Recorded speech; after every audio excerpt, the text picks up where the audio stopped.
العالمين والصلاة والسلام على سيد المرسلين وعلى آله وصحبه أجمعين বাংলাদেশ জামাত ইসলামী গাইবান্ধার উদ্যোগে আয়োজিত আজকে এই শোকাবহ একটা শোকাবহ আমাদের ছাত্র গণ অভ্যুত্থানের বীর শ্রেষ্ঠ শহীদদের পরিবারের প্রতি সহানুভূতি জানানো, তাদের সাথে দেখা সাক্ষাৎ করা এবং তাদের দোয়ার উদ্দেশ্যে আয়োজিত আজকের এই অনুষ্ঠানে উপস্থিত হয়েছেন এই মিলনায়তনে আমাদের এই অঞ্চলের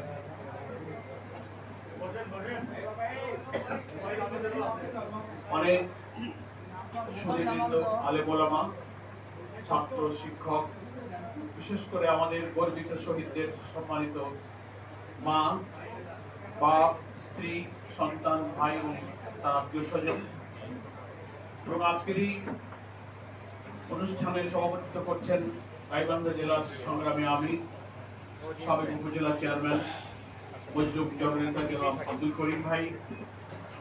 এখানে আমার সঙ্গে কেন্দ্র থেকে উপস্থিত হয়ে আসছেন এই অঞ্চলের অঞ্চল পরিচালক, শহীদ কাফেলা বাংলাদেশ ইসলামী ছাত্র শিবিরের সাবেক সেক্রেটারি জেনারেল, বাংলাদেশ জামাত ইসলামীর অন্যতম সহকারী সেক্রেটারি জেনারেল মৌলানা আব্দুল হালিম, আমাদের এই জেলার সাবেক আমির এবং একজন বর্ষিয়ান জননেতা ডক্টর আব্দুল রহিম সহ জেলার সম্মানিত নেতৃবৃন্দ, ইসলামী ছাত্র শিবিরের নেতৃবৃন্দ,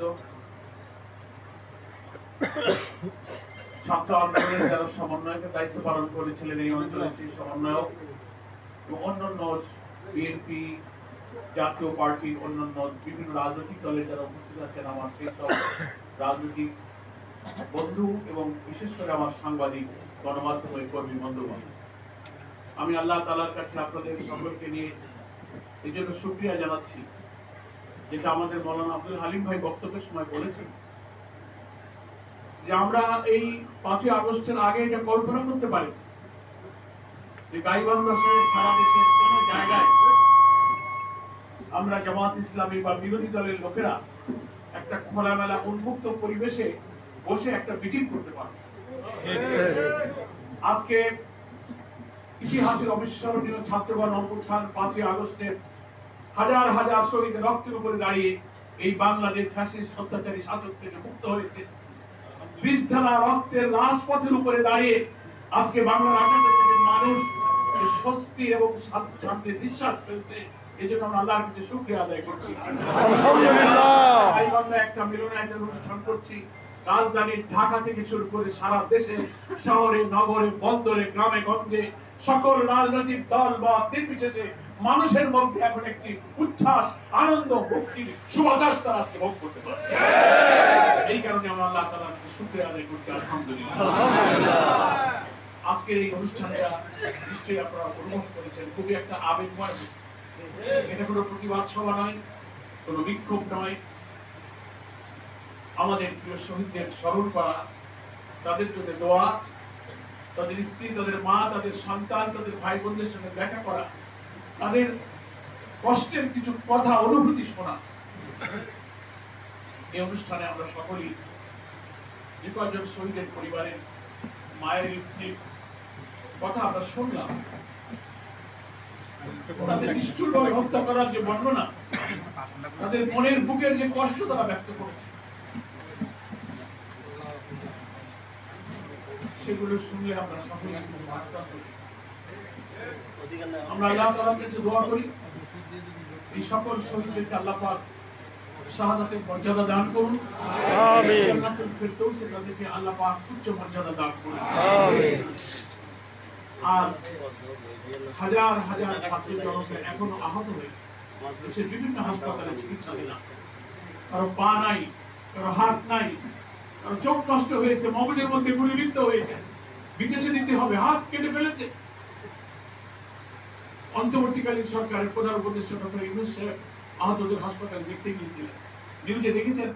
তাকে পেয়ে এই অঙ্গহীন অসুস্থ, আহাজারি করা, চিৎকার করা ছেলেগুলো তাকে দেখে কান্নাকাটি করছে, তার কোনো জবাব ডক্টর ইউনূস সাহেব কিভাবে দেবেন? তিনি আশ্বস্ত করেছেন চিকিৎসার জন্য। আজকে আমরা শহীদদের যে বর্ণনা শুনলাম, এখানে গাইবান্ধায় শহীদ সুজন মিয়া, নাজমুল হাসান, সাজ্জাদ হোসেন সজল, জুয়েল ব্যাপারী, শাকিল রহমান, আরিফুদ্দিন, 6 জন এই ছাত্রগণ অভ্যুত্থানে গাইবান্ধার শহীদ। বিভিন্ন স্থানে তারা নির্মমভাবে নিষ্ঠুরভাবে শাহাদাত বরণ করেছে। এই শহীদ পরিবারের সাথে সারা বাংলাদেশের প্রায় 1000 ছাত্র কমপক্ষে, এখন তো আরো লাশের খবর আসছে, সাভারে, আশুলিয়া, বিভিন্ন জায়গায় সব হিসেবের পরেও গাড়ির উপরে লাশটাকে পুড়িয়ে দেওয়া হয়েছে, সে খবর আমরা এখন জানতে পারছি। হাসপাতালের হিন্দু ঘরের মধ্যে লাশ শনাক্ত করা যায়নি, এরকম অনেক লাশের খবর পাওয়া যাচ্ছে। ফলে কত লোক যে নিহত হল তার সংখ্যাটা এখন সঠিকভাবে কিন্তু নির্ণয় করা সম্ভব নয়। আজকের এই অনুষ্ঠানে যারা চোখে প্রাণী ফেলে হৃদয়ের সমস্ত আকুতি আজকে ব্যক্ত করেছে, কিন্তু আমাদের কাছে পেয়ে তারা হয়তো একটু আবেগ ব্যক্ত করেছেন, কিন্তু যারা স্বামী হারিয়েছেন, সন্তান হারিয়েছেন, ভাই হারিয়েছেন, মানুষকে বলা যায় না তাদের জীবনের অনেক অব্যক্ত কথা, ঘরের মধ্যে, ঘরের কোণে একে একই চোখের পানি ফেলে অজরে হয়তো কেঁদে কেঁদে বুককে হালকা করতে, কাউকে বলা যায় না মনের কথা। 10 বছর, 20 বছর, 30 বছর, 40-50 বছরের জীবনের স্মৃতিগুলো স্বামীর সাথে, সন্তানের সাথে, ভাইয়ের সাথে সারা জীবনের কঠিন জীবন সংগ্রামের স্মৃতি তাদের এখন হৃদয় পড়ে বেঁচে উঠছে। খেতে গেলে, বসতে গেলে, ঘুমাতে গেলে এক এক কথা মনে পড়ে, আপনাদের চোখ পানি আসে। কয়জনকে তারা বুঝাবে? আমাদের প্রিয় আমির জামাত ডাক্তার শফিকুর রহমানের নির্দেশে আমরা সারা বাংলাদেশের সকল জেলা সফর করছি। তিনি বলেছেন এই 1000-এর মতো ছাত্র জনতা যারা শহীদ হয়েছে প্রত্যেকের সঙ্গে দেখা করতে হবে, তাদের বাসায় বাড়িতে যেতে হবে, আহতদের চিকিৎসা করতে হবে। জামাত ইসলামী নেতৃবৃন্দ সারা বাংলাদেশের সব জেলায় আমরা সফর করছি। একসাথে সব সম্ভব হচ্ছে না। আমাদের ঢাকা নেতৃবৃন্দ হাজার সাংগঠনিক কাজের ভিড়েও আমরা কিন্তু সারা দেশের কাজে করে যাচ্ছি। কোনটা একদিন আগে হচ্ছে, কোনটা একদিন পরে হচ্ছে। আজকে এখানে যে শহীদদের মায়েরা এসেছেন, স্ত্রীরা এসেছেন, সন্তানেরা, পিতারা, ভাইরা এসেছেন, তাদের কাছে আমি ক্ষমা প্রার্থী। আমি খুব কষ্ট পাই, খুব লজ্জাবোধ করি, যারা জীবনের এত অমূল্য সম্পদ তারা এদেশের জন্য, মানুষের জন্য, জাতির জন্য দিয়ে দিয়ে আত্মদান করে গর্বিত হলো, মর্যাদাবান হলো, তাদের বাড়িতেই তো আমাদের খাওয়া উচিত। আমাদের অনেক নেতা কর্মীরা তাদের বাড়িতে গিয়েছেন, আমার উচিত ছিল তাদের বাসায় গিয়ে সহানুভূতি জানানো, কথা বলা, তাদের দুঃখের কথাগুলো শোনা, কিন্তু সময় আমরা কভার করতে পারলাম না। এই জন্য কষ্ট করে আপনাদেরকে একটা জায়গায় দাওয়াত দিয়ে দেখেছি। কিন্তু আমাদের খারাপ লাগছে, ছোট ছোট বাচ্চারা আসছেন, ব্যস্ত হয়েছে, আপনারা অনেকে অনেক আগে এসে অপেক্ষা করছেন কাজকর্ম ফেলে। এই যে সদরের মা যে বক্তব্য করলো, সে চাকরি করে ঢাকা একটা হসপিটালে, ছেলেটা ইউনিভার্সিটিতে পড়তো, কর্মব্যস্ত জীবন, এক একজন এক এক জায়গায় থাকেন। আজকে এই প্রোগ্রামকে সম্মান করে আপনারা এখানে এসেছেন, সময় ব্যয় করলেন, এমনি সন্তানকে দিয়ে দিলেন, স্বামীকে দিয়ে দিলেন। জাতির উদ্দেশ্যে আপনাকে স্যালুট জানানো, সম্মান জানানো। আপনি কেন হেঁটে আমাদের কাছে আসবেন? আমার তো আপনার বাড়িতে যাওয়া উচিত। আমাদের আজকে রাজনৈতিক সাংগঠনিক এই সীমাবদ্ধতার কারণে আমরা যে পারলাম না, এই লজ্জা, এই অনুতাপ, এই বেদনা আপনারা আমাদেরকে ক্ষমা করে দেবেন। তবে জামাত ইসলামীর আমির আমাদেরকে নির্দেশ দিয়েছেন, এই শহীদ পরিবারগুলোর পাশে জামাত ইসলামী থাকবে ইনশাআল্লাহ। যতটুকু পেরেছি আমরা সহযোগিতা করেছি, আরো করবো ইনশাআল্লাহ। এখানে জামাত ইসলামীর নেতৃবৃন্দ কর্মীরা যারা আছেন, এই 6 জন শহীদ যাদের বাড়ি গাইবান্ধায়, নিশ্চয়ই তাদের বাড়ির আশেপাশে ইউনিয়ন, ওয়ার্ড সংগঠন আমাদের কর্মীরা আছে। আল্লাহ রাসূলের এই কথাটা মনে রাখবেন, কোন প্রতিবেশীকে অভুক্ত রেখে কেউ যদি খানা খায় সে মুমিন হতে পারে। এই শহীদদের মায়েরা, বাপেরা আজকে যে বেদনা ব্যক্ত করলো, তাদের মনে আফসোস থাকতে পারে যে আমার ছেলেটা যদি বেঁচে থাকতো, স্বামীটা থাকতো, আমার ভাই বেঁচে থাকলে আমার সংসারের কত প্রয়োজন সে পূরণ করত। আমি আমার এই শহীদ পরিবারের মা, বোন, বাপদের বলতে চাই, আপনি যা হারিয়েছেন আমরা তা হয়তো ফেরত দিতে পারবো না। যে যা হারায় তার বেদনা সেই বোঝে, পৃথিবীর আর কেউ বুঝতে পারে না। কারোর কোনো বক্তব্য তার হৃদয়কে প্রশান্ত করতে পারে না।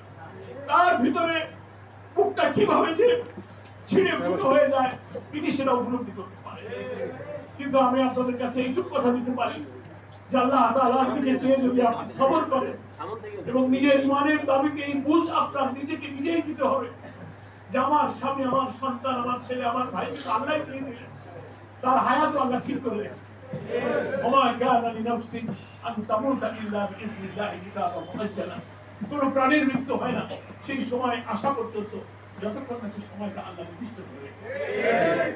ফলে আজকে এই নাজমুল সজলনা সহ 6 জন যে গাইবান্ধার চলে গেল আমাদের থেকে, এই দিনেই তাদের মৃত্যুর তারিখ নির্দিষ্ট ছিল, এটা আল্লাহর ফয়সালা। আমার এই কথা যখন আমি বলি তখন আমার মনে পড়ে আমাদের প্রিয় শহীদ মাওলানা মতিউর রহমান নিজামীকে যেদিন ঢাকার কেন্দ্রীয় কারাগারে ফাঁসিতে ঝোলানো হচ্ছিল, সেই দিন তার পরিবারের লোকরা রাত্রে তার সঙ্গে দেখা করতে গিয়েছিল, তাকে সান্ত্বনা দিচ্ছিল। কিন্তু তাকে আর কি সান্ত্বনা দেবে? মাওলানা নিজামী তার পরিবারকে সান্ত্বনা দিয়ে বলেছিল, দেখো আমার রব আমার মৃত্যুর সময় ঠিক করে রেখেছে। আমার সময় যদি আজ ফুরিয়ে যেয়ে থাকে, আমি বাইরে থাকলে আমি মৃত্যুবরণ করতাম, ভেতর থাকলে আমি মৃত্যুবরণ করতাম। এখানে তোমাদের আফসোস করার কিছু নেই। শুধু চাওয়ার এইটুকু যে শহীদদের জন্য আল্লাহ যে মর্যাদা রেখেছেন, আমার ভাগ্যে সেই মর্যাদাটা নেই।